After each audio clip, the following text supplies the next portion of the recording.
Now, let me ask you something before we start. Have you ever been made to feel like you weren't enough? Like, no matter what you did, no matter how hard you tried, someone looked at you and decided you were worthless? Yeah, this story is going to hit different because this woman, she gave everything for 10 years. 10 years, and her husband? He threw her out like she was nothing. But what he didn't know, what he couldn't have possibly imagined, is who was watching. And trust me, when you find out who wanted her next, your jaw's going to drop. But before we get into this, I need you to do me a quick favor. If you haven't already, hit that subscribe button and tap that notification bell.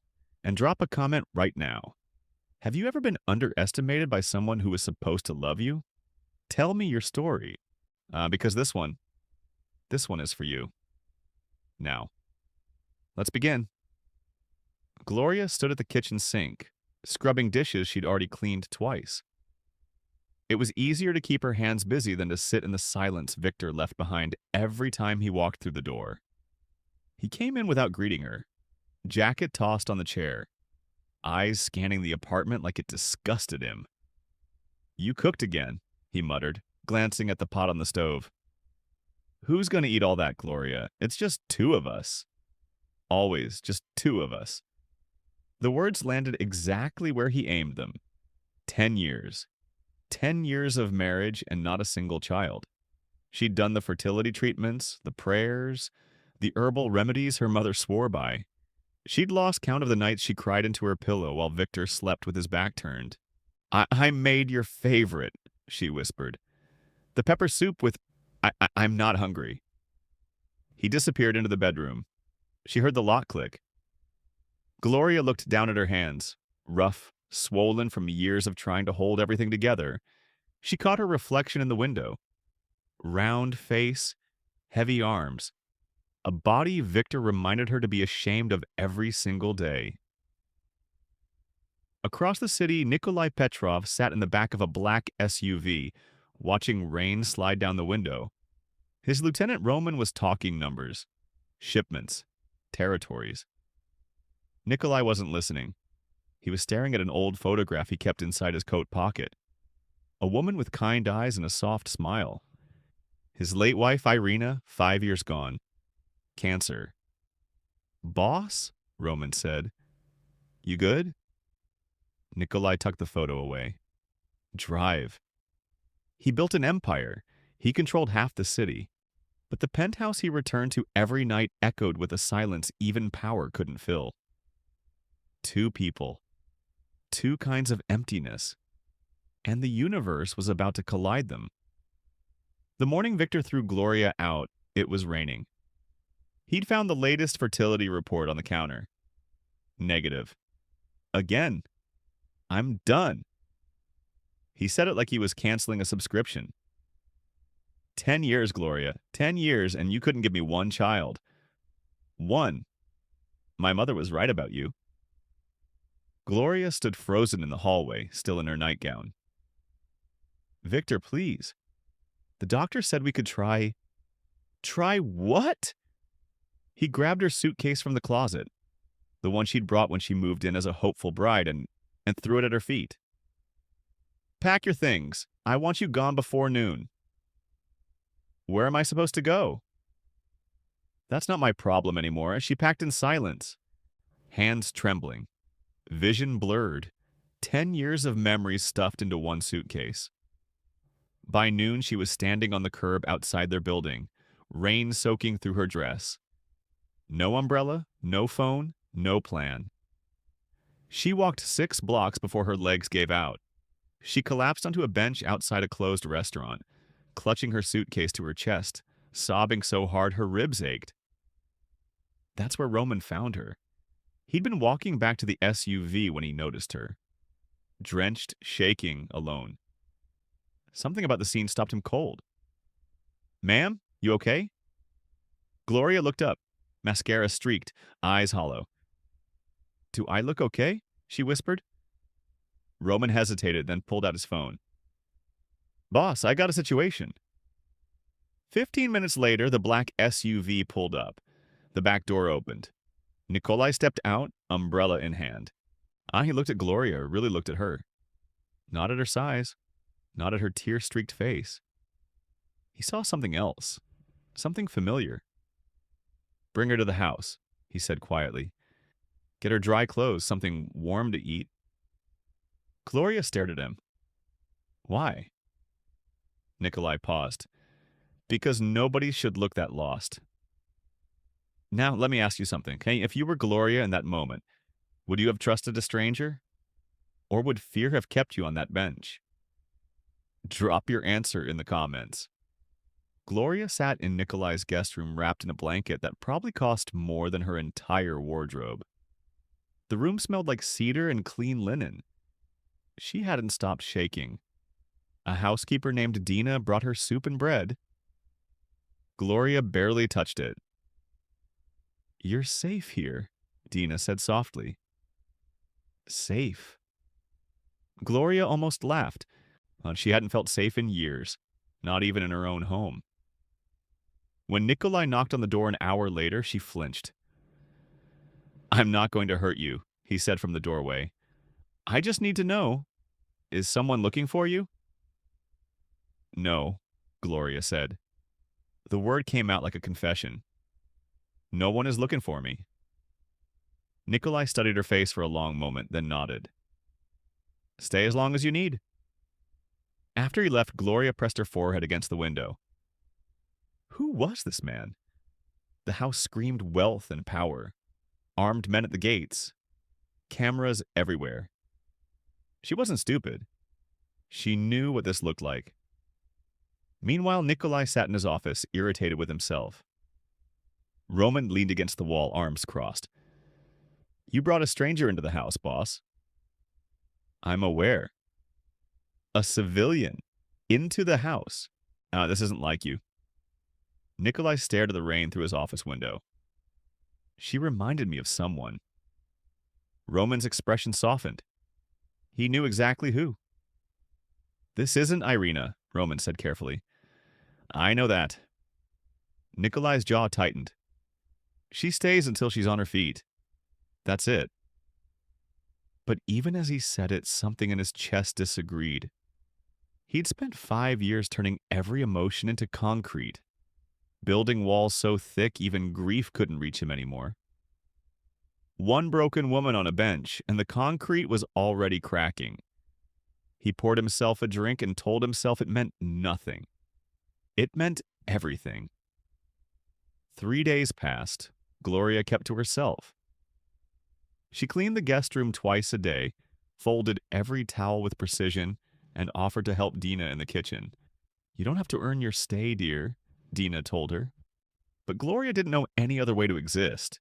On the 4th morning, Nikolai found her in the kitchen at 5 a.m., making breakfast for the entire household. You're up early, he said. Couldn't sleep.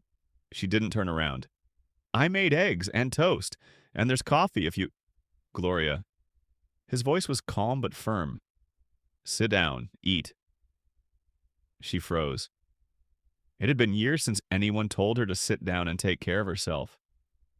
She sat. They ate across from each other in silence. Nikolai with his black coffee and newspaper. Gloria with her plate she barely touched. You don't eat much for someone who cooks this well, Nikolai observed. Gloria's cheeks flushed. My husband always said I ate too much. That I was... She trailed off. Was what? She shook her head. It doesn't matter. It does if it's the reason you flinch every time someone raises their voice. Gloria looked at him, really looked.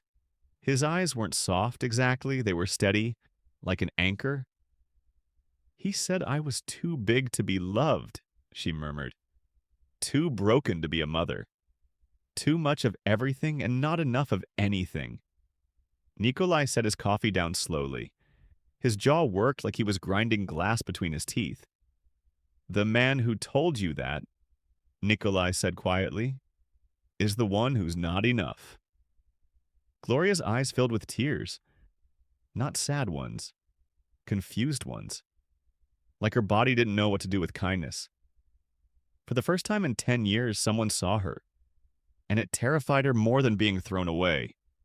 A week in, Gloria found the photograph, and she was tidying the library, a habit she couldn't break, when it slipped from between the pages of a book. A woman with dark curls and a wide smile holding a baby wrapped in blue. Dina appeared behind her. That's Irina, his wife. Gloria's stomach dropped. He's married? Was. She passed 5 years ago, ovarian cancer, and the baby? Dina paused. The baby didn't survive the birth. Gloria pressed her hand to her mouth. He nearly destroyed himself after, Dina continued. Drank for a year straight. Then he buried everything. The grief, the love, all of it. And became... this. She gestured at the house. The empire, the control. It's all armor, dear. Gloria stared at the photograph. A man who lost his wife and child. A woman who was told she could never have either. Two kinds of empty. That night, Nikolai found Gloria sitting on the back patio staring at the garden. Dina told you, he said. Not a question. I'm sorry, Gloria whispered. About Irina, about your baby.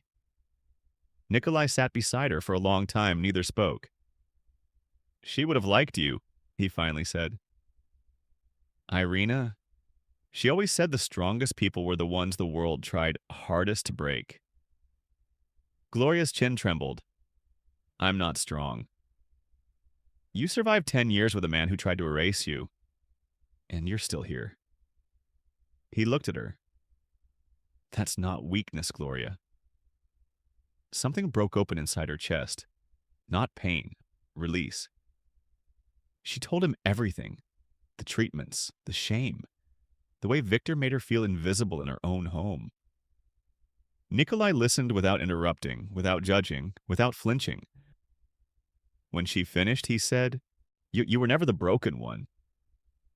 And for the first time, she almost believed it. It happened in small moments. Nikolai started taking his coffee in the kitchen instead of his office. Gloria began leaving a cup ready for him. Black, no sugar, exactly how he liked it. He brought her books from the library. She dog-eared her favorite pages and left them on his desk with the little notes. This one made me cry. Read chapter 4. One evening she laughed. Actually laughed. At something Roman said during dinner. Nikolai looked at her from across the table, and Roman caught the expression on his boss's face. Something he hadn't seen in 5 years. Hope. You're different when she's around, Roman told him later. Don't start. I'm just saying, you're human again. Nikolai didn't deny it. The next afternoon, Aunt Gloria was in the garden planting herbs she'd bought with money Dina lent her. Nikolai watched from the window. Just go talk to her, Dina said, smirking. He walked outside and knelt beside her in the dirt, a man who wore tailored suits and commanded fear, kneeling in the mud next to a woman planting basil. You're doing it wrong, he said. Excuse me? She raised an eyebrow. The basil, too deep. Irina used to... He stopped. Gloria touched his wrist gently. Show me. He did. Their hands in the soil together, close enough to feel each other's warmth. Nikolai? Gloria said softly. Thank you for seeing me. He looked at her, dirt on her cheek, sun catching her eyes, and thought she was the most beautiful thing he'd seen in 5 years. You're hard to miss, he said. She smiled, and this time she didn't look away. That night, for the first time since arriving, Gloria slept without crying. And Nikolai, for the first time in 5 years, didn't dream of ghosts. If you've ever experienced a moment where someone made you feel truly seen, you already know what Gloria is feeling right now. We're halfway through. Stay with me, because what happens next changes everything. Victor showed up on a Tuesday. He'd tracked Gloria through a mutual friend who'd seen her entering Nikolai's compound. He stood at the gate demanding entry, wearing the same arrogance he'd always worn like cologne. Roman brought the message inside. Some guy at the gate says he's her husband. Gloria went pale. Nikolai's eyes turned to ice. Let him in. Victor walked into the foyer like he owned the place. When he saw Gloria, dressed in clean clothes, hair done, to looking healthier than she had in years, his expression shifted. Not remorse. Possession. Gloria, let's go. This little vacation is over. She's not going anywhere, Nikolai said from the staircase. Victor sized him up, then laughed. You think you can keep my wife? What? The Mafia needs a housekeeper now? Gloria's hands trembled. She was never just a housekeeper, Nikolai said, descending the stairs slowly. She was never just anything. You were too blind to see it. Victor stepped forward. You don't know her like I do. 10 years. She's damaged goods, friend. Can't even give a man a child. The silence that followed was deafening. Nikolai's fist clenched. Roman stepped forward, but Nikolai held up a hand. Gloria, Victor snapped. Get your things. And then Gloria looked at Nikolai, and instead of the strength she'd been building, she saw something else. Danger? Power? Men with guns at every door? Fear crept back in. Maybe he's right, she whispered. Maybe I don't belong here. Nikolai's expression cracked, just barely, but enough. If that's what you want, he said quietly, I won't stop you. Gloria picked up her suitcase, the same one she'd packed the day Victor threw her out. She walked out the door, and Nikolai watched her go. The same way he watched Irina's casket lower into the ground. Helpless. Gutted. Silent. Gloria sat in Victor's car, suitcase on her lap, watching the compound shrink in the side mirror. Victor was already on the phone. Talking business, like nothing had happened. Like he hadn't just reclaimed a woman the way someone retrieves a forgotten jacket. I'll need you to clean the apartment when we get back, he said casually. It's been a mess since you left. Gloria stared at him. Really stared. 10 years she'd given this man. Her youth, her hope, her body that he mocked, her womb that he blamed. And in 2 weeks, a stranger had given her more dignity than Victor had offered in a decade. Stop the car, she said. What? Stop the car, Victor, he laughed. Don't be dramatic. Stop the car. He hit the brakes, stunned. Gloria had never raised her voice. Not once in 10 years. She opened the door and stepped out, suitcase in hand. Gloria, get back in the car. She turned and looked at him one final time. You threw me away, Victor. You don't get to pick me back up when it's convenient. You're nothing without me. No. Her voice didn't shake. I was nothing with you. She slammed the door and started walking. Back toward the compound. Back toward the man who knelt in dirt with her. Who saw her. Who listened. Back toward herself. At the gate, Roman was already waiting. He didn't say a word, and just opened the gate. Gloria walked through the foyer, up the stairs, and found Nikolai standing at the window of his office. He turned. His eyes were red. He hadn't slept. I don't belong with him, she said. Nikolai swallowed hard. Where do you belong? Gloria set her suitcase down. I think I'm still figuring that out. But I'd like to figure it out here if you'll let me. He crossed the room and held her. Not like a mafia boss, but like a man who'd forgotten what it felt like to not be alone. Stay, he whispered. Okay. 6 months later, the garden was in full bloom, while Gloria stood in the kitchen, her kitchen now, seasoning a pot of pepper soup. The same recipe Victor once rejected. Nikolai never missed a bowl. The compound had changed. Softer, warmer, fresh flowers in every room. Gloria's touch. Laughter during meals. Gloria's doing. Even Roman smiled more. Nikolai walked in, suit jacket off, sleeves rolled up. He leaned against the counter and watched her cook. "You're staring," she said without turning around. "I'm admiring." She blushed. 6 months, and he still made her blush. "I have something for you," he said. He placed a small velvet box on the counter. Gloria dried her hands and opened it slowly. A ring. Simple. Elegant. A single diamond set in gold. "Before you say anything," Nikolai started, "I know who I am. I know what the world calls me. I know this life isn't normal, and I know I'm not easy to love." "Nikolai, let me finish." He took her hands.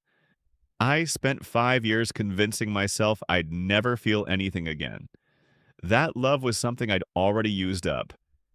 Then you showed up, on a bench in the rain, with a broken suitcase and a broken heart.